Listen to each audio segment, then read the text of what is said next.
ఈ 4 చింతలు దేని వలన వస్తాయంటే నువ్వు శివుడి వైపు జరుగుతున్నావా అన్నదాన్ని బట్టి వస్తాయి. శివుడి వైపు జరగడం అంటే ఏమిటి? నీకు ఆయన జ్ఞాపకానికి వస్తూ ఉంటే నువ్వు శివుడి వైపు జరుగుతున్నావని గుర్తు. దానికి మీకు నేను ఒక్క ఉదాహరణ చెప్పాలి అంటే, ఏదో పెళ్ళైపోయిన వాళ్ళు, వృద్ధులో, మధ్య వయస్కులో, యువకులో కాదు, మీరు ఏ స్థాయిలో ఏ ఆశ్రమంలో ఉండండి, శివుడు మీకు ఆదర్శం అవుతాడు. విద్యార్థి, బ్రహ్మచారి అన్నాను అనుకోండి, శివుడు ఆదర్శం. ఎందుకని? శివుడు ఎవరు?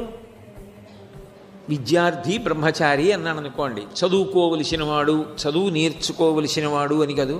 ఆయనకి పుట్టుక, బ్రహ్మచారి, గృహస్థు, వానప్రస్థు, సన్యాసి లేవుగా. లేనప్పుడు ఆయన ఎలా ఉన్నా ఆయన కన్నా విద్యలు తెలుసున్నవాడు ఈ లోకంలో లేడు. ఆయనే సకల విద్యాస్వరూపుడు. ఈశాన సర్వ విద్యానాం ఈశ్వర సర్వభూతానాం బ్రహ్మాధిపతి బ్రహ్మణోధిపతి బ్రహ్మా శివో మే అస్తు సదాశివోం. సదాశివ అన్న మాట ఉంటుంది. సదా విష్ణు, సదా బ్రహ్మ ఉండవు. ఎందుకో తెలుసా? సదాశివ అంటే ఇన్ని విద్యలు తెలిసి ఉండడానికి ప్రయోజనం ఏమిటై ఉండాలి? 10 మందికి నువ్వు శాంతికారకుడవు అవ్వాలి. 10 మందిని సంతోష పెట్టడానికి నీ జన్మ పనికి రావాలి. 10 మందిని పాడు చేయడానికి పనికొస్తే కామక్రోధములు పట్టుకున్నాయని గుర్తు. అప్పుడు నువ్వు శివుడు అవ్వట్లా. అవతలవాడి మాట దేవుడు ఎరుగు, నువ్వు పాడైపోతున్నావని గుర్తు. అటువంటిది పరమశివ. ఆయన పరమశివుడు, అందులో సందేహం లేదు. సదాశివ ఆయన ఎప్పుడూ కామక్రోధాతీతుడు. ఎందుకు మన్మథుణ్ణి కాల్చేశాడు, యముణ్ణి చంపేశాడు. అటువంటి ఆయన ఎందుకు ఎవరిని పాడు చేస్తాడు? ఆయన ఎవరిని పాడు చేయడు. ఆయన సకల విద్యాధిపతి. ఈశాన సర్వ విద్యానాం, అన్ని విద్యలు ఆయన ఎందే ఉంటాయి.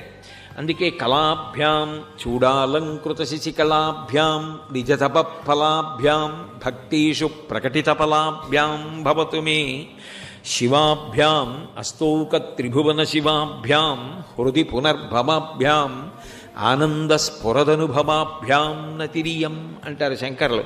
కళాభ్యాం అంటారు. సకల విద్యాస్వరూపులని వదిలేయలేరు శంకరాచార్యులు వారు. ఏది సంస్కృతిని పెంచుతుందో అది ఇవ్వగలిగినవాడు.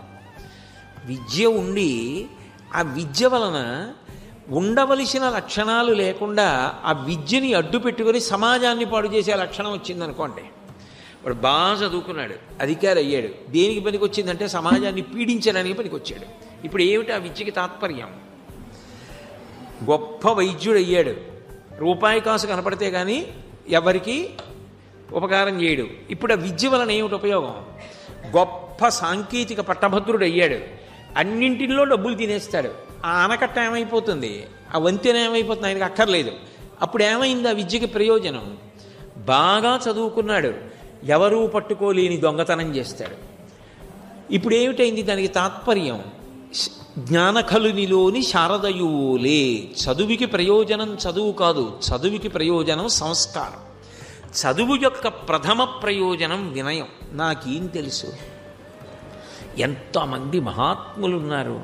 ఒక గ్రంథాలయంలోకి తీసుకెళ్ళి నిలబెడితే నేను అందులో చదివిన పుస్తకాలు ఎన్ని? ఒకవేళ చదివిన పుస్తకాలు ఉంటే అందులో అకస్మాత్తుగా ఒక పుట తీసి ఈ శ్లోకం ఎక్కడిది, ఈ శ్లోకం చెప్పండి మీరంటే నేను చెప్పగలనా? నాకేం తెలిసిన అహంకరించాలి? విద్యకి మొదటి లక్షణం ఏమిటంటే వినయం. నిజంగా చెప్పాలి అంటే విద్యావంతుడు అని ఎవరినంటారంటే, నాకు చాలా తెలియవు అని తెలుసుకున్నవాడెవరో ఆయన విద్యావంతుడు. అందుకే శంకరాచార్యుల వారు తనని తాను ఏమని పరిచయం చేసుకున్నారో తెలుసా? స్మృతౌ శాస్త్రౌ శకున కవిత గాన పండితౌ పురాణే మంత్రేవా శకున అని. అయ్యా నాకు స్మృతి తెలుసా, శృతి తెలుసా, ఉపనిషత్తులు తెలుసా, శకున శాస్త్రం తెలుసా, నాటకాలు తెలుసా, పాట పాడడం తెలుసా, నాకేమీ రాదు. పశుమాం సర్వజ్ఞ ప్రథిత కృపయా పాలయ విభో. ఏమీ రానివాడిని పశువు అంటారు. పశుపతి, నేను పశువుని అన్నారు. శంకరాచార్యుల వారికి ఎంత వినయం ఉంటే మహానుభావుడికి నాబోటిగాడి ఏమొచ్చని ఎగిరిగిరి పడాలి. అదే శంకరుడు శంకరాచార్యుల వారిగా వస్తే అంత వినయం చూపించారు. అదే శివుడు విద్యార్థిగా కూర్చోవలసి వచ్చిందనుకోండి, మీరు లోకంలో ఊహించలేని వినయం చూపిస్తాడు. ఎవరి దగ్గరో తెలుసా అది కూడా కూర్చోవడం?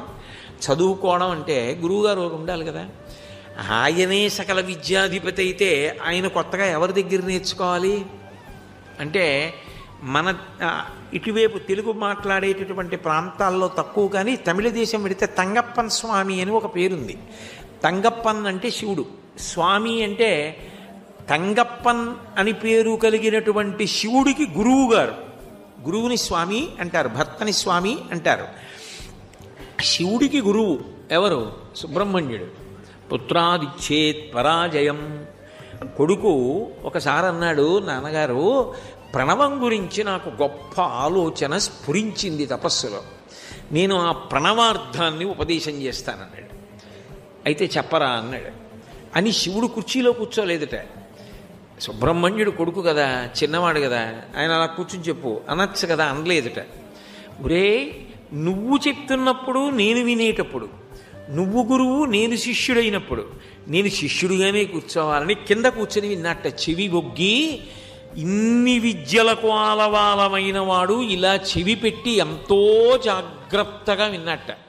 మధ్యలో మాట్లాడకుండా, అక్షరం జారిపోకుండా, అంత వినయంగా, అంత జాగ్రత్తగా విన్నట్ట. పోనీ ఏదో గంట అలా విన్నాళ్ళు ఇద్దరు అంటారేమో. ఆ లక్షణం ఎక్కడి వరకు వెళ్ళిందో తెలుసా? అదే శివుడు శంకరాచార్యుల వారిగా వచ్చారు. త్యక్వా మౌనం వట విటపినో మూలతో నిష్పతంతి శంభోర్మూర్తిశ్చరతి భువనే శంకరాచార్య రూప. శంకరాచార్యుల వారిగా వచ్చారు. వచ్చి తిరుచెందూరు క్షేత్రానికి వెళ్ళారు. మీరు తిరుచెందూరు వెడితే ఇప్పటికే ఒక కథ చెప్తారు. తిరుచెందూరు శంకరాచార్యుల వారు వెళ్ళలేదట. వెళ్లకుండా వెళ్ళిపోతుంటే సుబ్రహ్మణ్యుడే వృద్ధ బ్రాహ్మణ రూపంలో కనపడి గొప్ప క్షేత్రాన్ని వదిలేశావు, రమ్మంటే వెళ్ళారట. ఆయన ప్రమేయం లేకుండా ఆయన నోటి వెంట సుబ్రహ్మణ్య భుజంగం వచ్చింది. అది ఎక్కడ చెప్పారో తెలుసా? తిరుచెందూరులో చెప్పారు. తిరుచెందూరులో చెప్పారంటారు. సుబ్రహ్మణ్యుడి దగ్గర కాదు చెప్పింది, శంకరాచార్యులు వారు చెప్పింది శివలింగం ముందు చెప్పారు. తిరుచెందూరులో సుబ్రహ్మణ్యేశ్వర స్వామి వారి దేవాలయం వెనకాతల ఒక గొప్ప శివలింగం ఉంది. సర్వసాధారణంగా ఎవ్వరికీ కనపడదు. ఇది ఒకసారి ప్రస్తావన వస్తే కంచి కామకోటి పీఠాధిపత్యంలో ఉన్న ప్రస్తుత పీఠాధిపతులు శంకర విజయేంద్ర సరస్వతి స్వామి వారు నా మీద అనుగ్రహంతో ఈ మాట చెప్పి, ఈ మాట నువ్వు తిరుచెందూరు వెళ్ళినప్పుడు చూద్దువు గాని భుజంగం చెప్పిన చోటు అన్నారు. నేను తిరుచెందూరు వెడుతున్నప్పుడు వారికి మనవి చేశాను, అయ్యా నేను తిరుచెందూరు వెడుతున్నానంటే వారు ఒక విద్వాంసుని పంపించారు. వారు మమ్మల్ని తీసుకెళ్లారు శివాలయంలోకి. అక్కడ నిలబడి చేశారు సుబ్రహ్మణ్యం అని ఆ తీసుకెళ్లిన విద్వాంసులు కూడా చెప్పారు. శివుడి ముందు శివుడే చెప్పాడు. ఎవరిని? సుబ్రహ్మణ్య భుజంగం చెప్పారు సుబ్రహ్మణ్యుడి గురించి. ఆ సుబ్రహ్మణ్య భుజంగం చెప్తున్నప్పుడు శివలింగం ముందు శివుడే నించున్నాడు. శంకరాచార్యులు వారు ఎవరో కాదుగా, శివుడేగా. నించున్నప్పుడు నా కొడుకన్న మాట అనలేదు. అనకుండా భవాన్ లోకతాతః అహం చాపి బాలు, నేనెవరు? చిన్న పిల్లాడిని, చదువుకుంటున్నవాడిని. మీరు భవాన్ లోకతాతః, లోకాలన్నిటికీ మీరు గురువులు, పెద్దవారు. క్షమస్వాపరాధం, నన్ను క్షమించండి. అంటే అవతారం తీసుకున్నా కూడా గురుభక్తి అలాగే ఉంది సుబ్రహ్మణ్య భుజంగంలో. అంటే అసలు ఒక గురువు దగ్గర పాఠం నేర్చుకోవడం అన్న ప్రశ్న వస్తే శివభక్తి ఉన్నవాడికి ఎవరు ఆదర్శం? శివుడే ఆదర్శం. అంత ఈశాన సర్వ విద్యానాం ఈశ్వర సర్వభూతానాం బ్రహ్మాధిపతి బ్రహ్మణోధిపతి తన కొడుకు దగ్గర పాఠం నేర్చుకుంటే అంత వినయంగా విన్నాడు.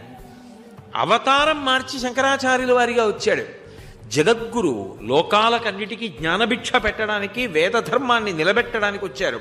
అటువంటి అవతారంలో కూడా మళ్ళీ సుబ్రహ్మణ్యుడి గురించి మాట్లాడితే భవాన్ లోకతాతః, మీరు లోకానికి అంతటికీ పెద్ద, నేనెంతటి వాడిని. క్షమస్వాపరాధం, గురువుల దగ్గర చెప్తారు, అయ్యా నా అపరాధములు మన్నించండి అంటారు.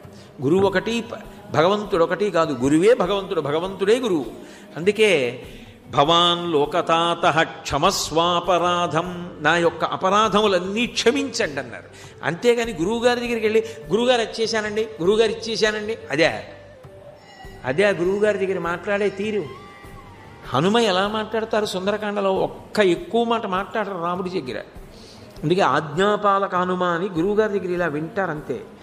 గురువుగారి దగ్గరికి వెళ్ళి నీ చేశానేమిటి, గురువుగారి దగ్గరికి వెళ్ళి నీ చేశాననరు. గురువుగారి దగ్గరికి వెళ్ళి గురువుగారు నా తప్పులు క్షమించండి అంటారు. ఎందుకంటే చేసేటప్పుడు ఎక్కడైనా నీ చేశానన్న భావంతో చేశానేమో గురువుగారు, చేయించింది మీరు లోపలుండి అది మరిచిపోయి నీ చేశానన్న భావం నాకు వచ్చిందేమో క్షమించండి అని ముందు మాట ఏమంటారంటే గురువుగారు నన్ను మన్నించండి అని, మీరు చెప్పిన పని మీ అనుగ్రహంతో పూర్తయింది అంటారు. అది శివుడిగా సుబ్రహ్మణ్యుడి దగ్గర పాఠం విన్నవాడు శంకరాచార్యుల వారిగా తిరుచెందూరులో స్తోత్రం చేస్తే క్షమస్వాపరాధం భవాన్ లోకతాతః, ఏమి శిష్యుడండి. శివభక్తి అన్న మాటకు అర్థం ఏంటి? ప్రదక్షిణం చేశాను, ఇలా నమస్కారాలు పెట్టాను కదా, జీవితంలోకి అన్వయం అవుతోందని గుర్తు. వాడు శివుడైపోతున్నాడని గుర్తు. అప్పుడు ఏమవుతాడు? ఒక గురువుని చూశాడు అనుకోండి, ఇక అంతకన్నా గొప్పవాడు ఈ లోకంలో నాకు లేడు. ఒక కొడుకు దగ్గర పాఠం నేర్చుకుంటే శివుడు అలా అంటే, మరి మీరు పాఠం నేర్చుకుంటే, నేను పాఠం నేర్చుకుంటే, మీరంటే పెద్దలు అన్నీ తెలుసున్నవారు. నా బోటిగాడు గురువుగారి ముందుకు వెళ్ళినప్పుడు ఎలా ఉండాలి, ఎంత జాగ్రత్తగా ఉండాలి? ముందు గురువుకి క్షమాపణ చెప్పి కదు చెయ్యాలి. ఏది చేసినా గురువు కనపడ్డారు అనేటప్పటికీ ముందు చెయ్యవలసింది గురుపాదోదకం శిరసి నిక్షిప్య, గురువుగారి కాళ్ళు కడిగి తల మీద చల్లుకోవాలి. అది మనకి ఉద్ధరణ హేతువు, సమస్త పాపములను తీసేస్తుంది. అది మహానుభావుడు శివుడు చేశాడు, ఆ వినయం చూపించాడు. ఎందుకంటే గురు శిష్యులు అంటే వినీతుడు వినేయుడు అని పేర్లు. గురువు దగ్గరికి వెళ్ళేటప్పటికి ఇలా తగ్గిపోతాట, లఘు అయిపోతాట. నేనెంతటి వాడినని, ఎంత చిన్నవాడైపోవాలో అంత చిన్నవాడైపోతాడు కాబట్టి లఘు, ఇంతకన్నా పెద్దవాడు లేడంటట ఆయన గురువు. కాబట్టి శివుడు అలా ఉన్నాడు, నేను అలా ఉండాలి కదా. మా గురువుగారి దగ్గరికి వెళ్ళినప్పుడు అలా ఉండాలి కదా, మా గురువుగారిని తలుచుకుంటే అలా ఉండాలి కదా. ఆయన అవతారం మార్చినా అంత వినయంగా ఉన్నారు కదా. నేర్చుకున్న దాన్ని అలా అన్వయం చేసి లోకం కోసం బ్రతికాడు కదా. నేను కూడా అలా ఉండాలి కదా. నేను చదువుకున్న చదువు వల్ల నేను నేర్చుకున్నది ఏమైనా ఉంటే దానివల్ల నాకు వినయం రావాలి కదా. వినయంతో నేను అలా నడవాలి కదా. గురువుల పేరు చెప్పేటప్పటికి వంగిపోవాలి కదా. గురువు భక్తి లేని జీవితం గుడ్డి జీవితం కదా. ఇప్పుడు ఆదర్శం ఎవరయ్యారు? శివుడయ్యారు.